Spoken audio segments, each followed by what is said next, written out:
தமிழக வாழ்வுரிமை கட்சியின் சார்பாக தொடர்ந்து கடந்த 4 ஆண்டுகளாக தமிழக சட்டமன்றத்தில் பொது நிதிநிலை அறிக்கையின் போதும் அதுபோன்று வேளாண்மை நிதிநிலை அறிக்கையின் போதும் மாண்புமிகு தமிழக முதலமைச்சருக்கும் வேளாண்மை அமைச்சருக்கும் வைக்கப்பட்ட மிக முக்கியமான கோரிக்கை, என்னுடைய பண்ருட்டி தொகுதியில் பெருமளவில் முந்திரி விவசாயம் உற்பத்தி செய்யப்படுகிறது. அந்த முந்திரியை சந்தைப்படுத்துவதற்கு முந்திரி விவசாயிகள் பலனடைகின்ற வகையில் முந்திரிக்கென்று ஒரு தனி நல வாரியம் வேண்டும் என்பது 2001 நான் தொடர்ந்து இந்த தமிழக சட்டமன்றத்தில் முன்வைத்த ஒரு கோரிக்கை.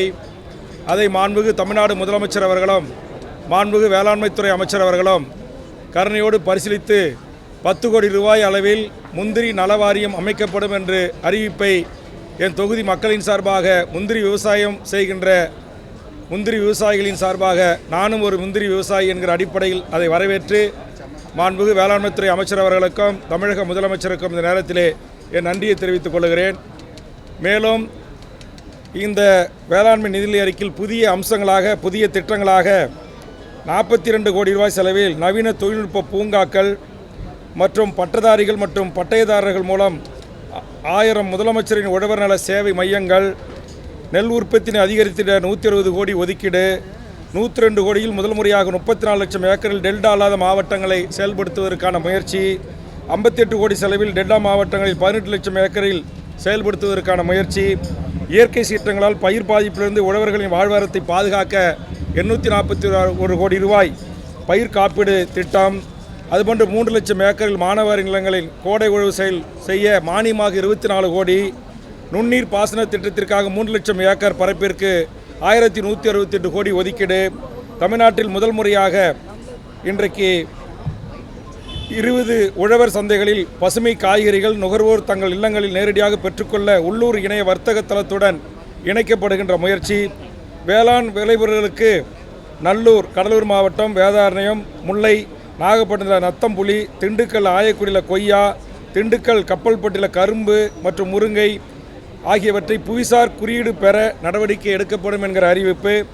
17,000 உழவர்கள் பயனடையும் வகையில் வேளாண் இயந்திரங்களுக்கு திட்டத்திற்கு 215 கோடி ரூபாய் இன்றைக்கு 215 கோடி 80 லட்சம் ஒதுக்கீடு. முதலமைச்சரின் மண்ணுயிர் காப்போம் திட்டம் 15 திட்டக்கூறுகளுடன் செயல்படுத்திட ரூபாய் 142 கோடி ஒதுக்கீடு. 2338 கிராம ஊராட்சிகளில் தன்னிறைவு பெற்று உழவர் வாழ்க்கை தரத்தினை உயர்த்திட உன்னத முயற்சியால் 260 கோடி ரூபாயில் கிராம கலைஞரின் அனைத்து கிராம ஒருங்கிணைந்த வேளாண் வளர்ச்சி திட்டம். வேளாண் விளைபொருட்களுக்கு 100% மதிப்பு கூட்டும் அலகுகள் அமைத்திட முதற்கட்டமாக ரூபாய் 50 கோடி ஒதுக்கீடு. 50 கோடி 70 லட்சம் மதிப்பீட்டில் 11 இடங்களில் ஒழுங்குமுறை விற்பனை கூடங்களை கட்டமைத்து வசதிகளை மேம்படுத்துதல். மக்காச்சோளம் விவசாயிகள் அதிக வருமானம் பெற 1,87,000 ஏக்கர் பரப்பளவில் 40 கோடி ஒதுக்கீட்டில் மக்காச்சோளம் உற்பத்தி மேம்பாட்டு திட்டம். நிலக்கடலை, எள், சூரியகாந்தி போன்ற எண்ணெய் வித்துக்கள் பயிரிட 90,000 விவசாயிகளுக்கு 108 கோடியே 6 லட்சம் ஒதுக்கீடு. தமிழ்நாடு சிறுதானிய இயக்கத்திற்கு ரூபாய் 52 கோடியே 44 லட்சம் ஒதுக்கீடு. உயிர்ம வேளாண்மை ஆர்கானிக் ஃபார்ம் பரவலாக்க செய்திட 12 கோடி ஒதுக்கீடு செய்திருக்கிறார்கள். இதை கூடுதலாக ஒதுக்கீடு செய்ய வேண்டும் என்று நான் வேண்டுகோள் வைத்திருந்தேன். அதையும் எதிர்வரும் காலங்களில் அரசு பரிசீலிக்க வேண்டும். அதுபோன்று குறைந்த நீர் தேவை உள்ள பயிர்களை ஊக்குவித்திட 12 கோடி 50 லட்சம் ஒதுக்கீட்டில் மாற்று பயிர் சாகுபடி திட்டம். அதுபோன்று தளர்வில்லா விளைச்சல் பெற தரமான விதை உற்பத்திக்கு 250 கோடி ரூபாய், 12 கோடி 21 லட்சம் ஒதுக்கீட்டில் பருத்தி உற்பத்திக்கான பெருக்க திட்டம். தமிழ்நாடு வேளாண் காடுகள் கொள்கை என்கிற அடிப்படையில் உயர் மதிப்பு மரங்களை வளர்ப்பதற்கும் அதனை பதிவு செய்து வெட்டுதல் மற்றும் விற்பனையை எடுத்துச் செல்லுதல் போன்ற அனைத்து நடைமுறைகளையும் எளிதாக்கி பசுமை தமிழ்நாட்டை உருவாக்குவது. இப்போ தேக்கு மரம், சந்தன மரம், செம்மரம் போன்ற மரங்களை விவசாயிகள் நாங்கள் பயிர் செய்தால் அதை வெட்டி நாங்கள் விற்பனைக்கு சந்தைப்படுத்த முயற்சிக்கின்ற போது வனத்துறை உள்ளிட்ட வருவாய்த்துறை அதிகாரிகள் தடுக்கிறார்கள். அதை முறைப்படுத்துவதற்கு மாண்புமிகு அமைச்சர் அவர்களும் முதலமைச்சர் அறிவித்திருக்கிறார்கள். இந்த தொழிலை இந்த விவசாயத்தை நான் செய்கின்ற காரணத்தினால் எனக்கே இது பாதிப்பு ஏற்படுத்துகிறது. அதனால் இதுக்கு என்னுடைய நெஞ்சார்ந்த நன்றியை தெரிவித்துக் கொள்கிறேன். அதுமாதிரி ஊட்டச்சத்து வேளாண்மை இயக்கம் என்கிற அடிப்படையில் 125 கோடி ஒதுக்கீடு. அதுபோன்று 4000 நடமாடும் காய்கறி கனி விற்பனை ஏற்கனவே கொரோனா காலங்களில் இருந்துச்சு. அதை நான் தான் வலியுறுத்தி பேசினேன். எளியாக இருக்குது, மக்கள் ஈஸியாக வீதிகளிலே வந்து வாங்குறாங்க, ஃப்ரெஷ்ஷாக காய்கறிகளை வாங்குவதற்கு வாய்ப்பு இருக்குன்னு சொன்னால் அதனுடைய கோரிக்கை ஏற்று இன்றைக்கு அது நடைமுறைப்படுத்தப்பட்டிருக்கிறது. 35 கோடி ரூபாயில் ஒருங்கிணைந்த தென்னை வளர்ச்சி திட்டம், தென்னை வளர்ப்பதற்கான ஒதுக்கீடு. 130 வேளாண் இயந்திரங்கள் வாடகை மையங்கள், அது கம்மியாக இருக்குது, அதை அதிகப்படுத்தணும்னா அதுக்கு 10 கோடியே 50 லட்சம் ஒதுக்கீடு. காவேரி, வெண்ணாறு, வெள்ளாறு, வடிநில பகுதிகளில் கல்லணை பகுதிகளிலும் சி மற்றும் டி கால்வாய்களில் 2905 கிலோமீட்டர் நீளத்திற்கு 13,80,00,000 ஒதுக்கீட்டில் தூர்வாரும் பணிகள். இது வந்து கம்ப்ளீட்டாக டூர் வரணும்னு நான் தமிழ்நாடு முழுக்க சொல்லியிருந்தேன். அது ரொம்ப குறைவான தொகை. இந்த 13 கோடியை வச்சுக்கிட்டு 2925 நீளமுள்ள காய்வாள்களை தூர்வாரி அணைகளை பலப்படுத்த முடியாது. அதனால் மாண்புமிகு முதலமைச்சர் அவர்கள் நம்முடைய வேளாண்மைத்துறை அமைச்சர் கூடுதலான நிதிகளை ஒதுக்கி தர வேண்டும் என்கிற வேண்டுகோளை முன்வைத்து முதலமைச்சரின் சூரிய சக்தி மூலம் பம்பு செட்டுக்காக 24 கோடி ரூபாயை ஒதுக்கி 1000 விவசாயிகளுக்கு அதை வேண்டும்னு சொன்னார். அதில் நான் கூடுதலாக கோரிக்கை வச்சுருந்தேன். சூரிய சக்தி, அதுபோன்று நீர்மின் திட்டம், காற்றாலை திட்டம், கடலில் இருந்து மின்சாரம் எடுக்கின்ற போன்ற ஆலோசனைகள் எல்லாம் நான் தொடர்ந்து வலியுறுத்தி வந்தேன் இந்த சட்டமன்றத்தில். அதில் முதல் கட்ட வெற்றியாக இப்போ சூரிய மின்சக்தியும் தற்போது பம்பு செட்டுக்கும் அதை பயன்படுத்துகிற முறையை வரவேற்கிறோம். அதுபோன்று நெல், மக்காச்சோளம், வாழை, நிலக்கடலை, உளுந்து ஆகிய பணப்பயிர்களுக்கு விதைப்பு முதல் அறுவடை முடியுள்ள சாகுபடியில் இயந்திர மயமாக்குதலை கடைபிடிக்க 1500 ஏக்கர் பரப்பளவில் 3 கோடி ஒதுக்கீட்டில் இயந்திர சாகுபடி செயல் விளவாக்க திட்டம், 20 கோடி மதிப்பீட்டில் 1000 மெட்ரிக் டன் கொள்ளளவு கொண்ட சேமிப்பு கிடங்குகள் 9. உங்களுக்கு தெரியும், இப்போ வந்து எங்கே பார்த்தாலும் மழை வெள்ளங்களில் அந்த சேமிப்பு கிடங்கு இல்லாததில் அது பயங்கரமாக பாதிப்பு வருதுன்னு போன கூட்டத்தொடரில் ஆதாரத்தோடு காட்டுறேன். இப்போ கூட எங்களுடைய கடலூர் மாவட்டத்தில் மாண்புமிகு நம்முடைய அமைச்சர், வேளாண்மைத்துறை அமைச்சர் இருக்கிற புவனகிரி பகுதியில் 5000 டன்னு நெல் கம்ப்ளீட்டாக மழை வெள்ளத்தால் பாதிக்கப்பட்டது. அதனால் அதை பாதுகாப்பதற்காக இந்த கிடங்கு 9 அமைச்சிருக்காங்க. அந்த புவனகிரி, கடலூர் மாவட்டத்திலையும் ஒரு கூடுதல் கிடங்கு வந்திருந்தால் ரொம்ப மகிழ்ச்சியாக இருந்திருக்கும். அதே போன்று 56 ஒழுங்குமுறை விற்பனை கூடங்களில் 39 கோடி 20 லட்சம் செலவில் மின்னணு தேசிய வேளாண் சந்தையுடன் ஒருங்கிணைந்து தேசிய அளவில் வர்த்தகம் செய்வதற்கு வாய்ப்பு உருவாக்கி தருகின்ற முயற்சியை வரவேற்கிறோம். 50 உழவர் சந்தைகளில் 8 கோடி மதிப்பீட்டில் கூடுதல் வசதிகள். பாராட்டுக்கள், வாழ்த்துக்கள். ஆனால் என்னுடைய பண்ருட்டி தொகுதியில் மாண்புமிகு கலைஞர் அவர்கள் முதலமைச்சராக இருந்தபோது நான் கேட்டு அறிவிக்கப்பட்ட உழவர் சந்தை இதுவரையில் இயங்காமல் கிடக்கிறது. அதற்கு மாற்று இடத்தை நாங்கள் தேர்வு செய்தோம். அந்த இடத்தில் இன்னும் உழவர் சந்தை அமைக்கப்படவில்லை. மாண்புமிகு வேளாண்மைத்துறை அமைச்சர் அவர்கள் இந்த அறிவிப்பிலே அதை அறிவிப்பார் என்று எதிர்பார்த்தேன். அது விடுபட்டிருக்கிறது. அதனால் பண்ருட்டியில் வேளாண் உழவர் சந்தை இயங்குவதற்குரிய நடவடிக்கைகளை மேற்கொள்ள வேண்டும் என்ற வேண்டுகோளை இந்த நேரத்தில் முன்வைக்கிறேன். அப்புறம் வட்டாரந்தோறும் தேர்வு செய்யப்பட்ட பொது சேகரிப்பு மையங்களில் வேளாண் வர்த்தகம் செய்திட ஏற்பாடு வரவேற்புக்குரியது. ஒழுங்குமுறை விற்பனை கூடங்களில் உழவர் உற்பத்தியாளர் நிறுவனங்களுக்கு பொருளீட்டு கடனாக 10 லட்சம் வரை வழங்குவதை நான் வரவேற்கிறேன். தமிழ்நாடு வேளாண்மை பல்கலைக்கழகம் மூலம் புதிய கண்டுபிடிப்புக்கான டாக்டர் MS சுவாமிநாதன் ஆராய்ச்சி நிதியாக ₹1 கோடி வழங்கியிருப்பதை கூடுதலாக ஒரு 5 கோடி ரூபாய் வழங்கி அங்கே இதற்கு ஆராய்ச்சியில் ஈடுபடுகின்ற மாணவர் செல்வங்களுக்கும் ஸ்காலர்ஷிப் பெறுகின்ற வகையிலே அதை உயர்த்தி தர வேண்டும். காரணம், நான் வேளாண்மை பல்கலைக்கழகத்தினுடைய ஆட்சி மழக்கொண்டு உறுப்பினராக இருக்கிறேன். அதனால் எங்களுடைய பல்கலைக்கழகத்திற்கு எங்களுடைய வேண்டுகோளை ஏற்று இதை ஒதுக்கியதற்காக மாண்புமிகு முதலமைச்சருக்கும் தமிழ்நாடு வேளாண்மைத்துறை அமைச்சருக்கும் இந்த நேரத்திலே நன்றியை பாராட்டி, மிக முக்கியமானது விவசாயிகள் உற்பத்தி செய்கின்ற விளைபொருள்களுக்கு நியாயமான கட்டுப்படியான விலை வேண்டும் என்று தொடர்ந்து 2001 சட்டப்பேரவையிலே போராடி வருகிறோம். ஆனால் விவசாயிகளுக்கு அதற்குரிய அறிவிப்பு இன்னும் இடம்பெறாமல் இருப்பது வருத்தம் அளிக்கிறது. இனிவரும் காலங்களில் ஒரு குறைந்தபட்ச நியாயமான கட்டுப்படியான விலை நிர்ணயம் செய்திட வேண்டும். முந்திரிக்கு நலவாரியம் அமைச்சிட்டிங்க, பலாப்பழத்துக்கு ஏற்கனவே கேட்டால் அமைச்சிட்டிங்க. அதே மாதிரி இந்த முந்திரி சாறுகளிலிருந்து நம்முடைய மேங்களூர் மற்றும் பெங்களூரில் அவங்க வந்து ஒரு ஒயின் தயாரிக்கிறாங்க, பென்னி ஒயின்னு. அது வந்து லாபமாக கிடைக்குது. பெண்கள் மருத்துவமனைகளில் குழந்தை பேர் பெண்களுக்கு அதை பயன்படுத்துகிறாங்க. அதனால் அதில் அதிகமான போதை எசன்ஸ் கலக்காமல் ஊட்டச்சத்து பானமாக அதை மாற்றி ஒரு தொழில் கூடத்தை என்னுடைய பண்ருட்டி தொகுதியில் அமைக்க வேண்டும் என்ற வேண்டுகோளை நான் தொடர்ந்து அறிவித்தேன். அப்போது வேளாண்மைத்துறை அமைச்சராக இருந்த வீரபாண்டி ஆறுமுகம் அவர்கள் துறையின் செயலாளர் தலைமையில் ஒரு குழுவை அனுப்பி கோவாவில் ஆய்வு செய்தார்கள். அந்த ஆய்வு அறிக்கை தமிழ்நாடு அரசு கைகளில் இருக்கிறது. அதில் இந்த சிறப்பு திட்டமாக இந்த கூட்டத்தொடரிலே மாண்புமிகு வேளாண்மைத்துறை அமைச்சர் அவர்கள் மாண்புமிகு முதலமைச்சருடைய கவனத்துக்கு எடுத்து சென்று அந்த பென்னி ஒயின் தயாரிக்கிற ஒரு நிறுவனத்தை என்னுடைய தொகுதியிலே தொடங்க வேண்டும். சாராய ஆலைகள் தமிழ்நாட்டில் நிறையா இருக்குது. அது எத்தனை பேர் குடும்பங்களுக்கு பாதிப்பு ஏற்படுத்துது. ஆனால் இந்த ஒயின் என்பது பாதிப்பு ஏற்படுத்தாது, ஒரு ஊட்டச்சத்து பானம்.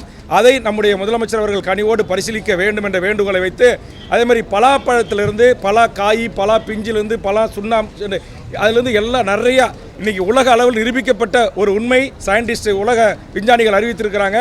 அந்த பலா கொட்டையில் இருந்தும் பலானுடைய அந்த பிஞ்சுகளில் இருந்தும் இன்றைக்கு வந்து மருந்து கண்டுபிடிக்கப்பட்டு இன்றைக்கி சுகரை கட்டுப்படுத்துவதற்கு உலகளாவிய லேட்டஸ்ட் இன்றைக்கு விஞ்ஞான கண்டுபிடிப்பு அந்த பலா காய்களிலும் பலா பிஞ்சுகளிலும் இருக்கிறது, பலா பழங்களிலும் இருக்கிறது என்று கண்டுபிடித்திருக்கிறார்கள். ஆதலால் ஏற்கனவே கடந்த ஆண்டு என்னுடைய வேண்டுகோளை ஏற்றுக்கொண்டு பல ஆராய்ச்சி மையங்களை அறிவித்த மாண்புமிகு வேளாண்மைத்துறை அமைச்சர் அவர்கள் தற்போது கேரளாவில் மதிப்பு கூட்டப்பட்ட இண்டஸ்ட்ரீஸுக்கு 80% 90% மானியம் கொடுத்து அந்த பலா தொழிலாளர் விவசாயிகளை வாழ வைக்கிறாங்க. அதனால் மாண்புகு நம்முடைய அமைச்சர் அவர்களை நான் பண்டூட்டியில் அழைத்து பலாவுக்கான ஒரு நிகழ்ச்சியை நான் நடத்தினேன். அதே மாதிரி எங்களுடைய விவசாயிகளும் ஆலிகம்பட்டு கிராமத்திலே பலா கண்காட்சி நடத்தினார்கள்.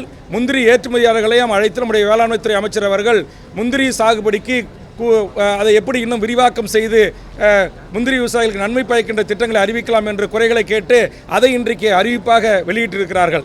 ஆக இந்த அளவிலே இந்த வேளாண்மை நிதிநிலை அறிக்கை என்பது விவசாயிகளுக்கு ஆறுதல் அளிக்கக்கூடிய, விவசாயிகளும் நானும் ஒரு விவசாயி என்ற அடிப்படையில் பாராட்டக்கூடிய ஒரு வேளாண்மை நிதிநிலை அறிக்கையை மாண்புகு நம்முடைய தமிழக முதலமைச்சர் அவர்கள் ஆலோசனையில் நம்முடைய வேளாண்மைத்துறை அறிவித்திருக்கிறார், நன்றி சொல்லுகிறேன். ஆனால் அதே நேரத்தில் திருவள்ளூருக்கு கடந்த வாரம் அஷூரன்ஸ் கமிட்டி சேர்மனாக ஆய்வுக்கு சென்றிருந்தேன். அங்கே மாவட்ட ஆட்சித்தலைவர், மாவட்ட காவல் கண்காணிப்பாளர், அங்கே இருக்கிற அரசு கூட்டுறவு சர்க்கரை ஆலையினுடைய மேலாண்மை இயக்குனர் உள்ளிட்ட அனைத்து அதிகாரிகளோடு நேரடியாக கள ஆய்வுக்கு சென்றேன். அந்த சர்க்கரை ஆலை 80 ஆண்டுகளுக்கு முன்பு தொடங்கப்பட்டது. திருவள்ளூர் மாவட்டத்தில் இருக்கிற ஒட்டுமொத்த விவசாயி, அதாவது 5 லட்சம் டன் நம்முடைய கரும்பு உற்பத்தி பண்ணுற அந்த மாவட்ட மக்கள் தனியார் ஆலைக்கு தான் கரும்பை கொண்டு போக வேண்டிய சூழலுக்கு தள்ளப்பட்டிருக்காங்க. 80 ஆண்டுகளுக்கு முன்பு தொடங்கப்பட்ட அந்த ஆலையினுடைய அரவை இயந்திரங்கள் தன்னுடைய முற்றுமுதலுமான செயல்திறனை இழந்திருக்கிறது. ஆதலால் 5 கோடி 10 கோடி ரிப்பேருக்கு பணம் கொடுக்கக்கூடாது. நம்முடைய அரசு 168 கோடிகளில் ஒரு விரிவான எஸ்டிமேட், அதாவது நவீனமாக்குதல், அரசு கூட்டுறவு சர்க்கரை ஆலையை நவீனமாக்குகின்ற திட்டத்தின் அடிப்படையில் ஒரு ஒன் டைம் பேமெண்ட்டை இப்போ எப்படி நம்முடைய டிரான்ஸ்போர்ட் மக்களுக்கு சேவை செய்வதற்கு மாண்புக்கு முதலமைச்சர் 1000 கோடி 2000 கோடி கொடுக்குறாங்க. இபி விவசாயிகளுக்கு இலவச மின்சாரம் தரத்துக்கு 1000 கோடி 2000 கோடி ஒன் டைம் பேமெண்ட்டாக தராங்க.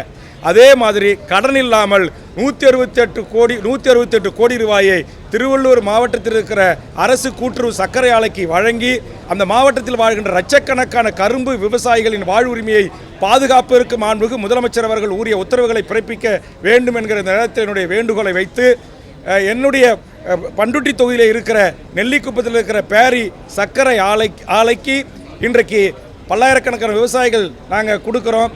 அந்த ஆலை முறையாக அந்த மக்களுக்கு உடனுக்குடன் அந்த நிதியை விடுவிப்பதற்கும், அங்கு பணி செய்கின்ற தொழிலாளர்களை நிரந்தரப்படுத்துவதற்கும், அங்கு விவசாய குடிகளில் பிறந்த அந்த பகுதி மண்ணின் மக்களை வேலைக்கு எடுப்பதையும் உறுதி செய்யணும். இன்றைக்கி நிறையா கரும்பாலைகளில் வடமாநிலத்து தொழிலாளர்களை கொண்டு வந்து இறக்கி உற்பத்திக்கு பயன்படுத்திக் கொள்கிறார்கள்.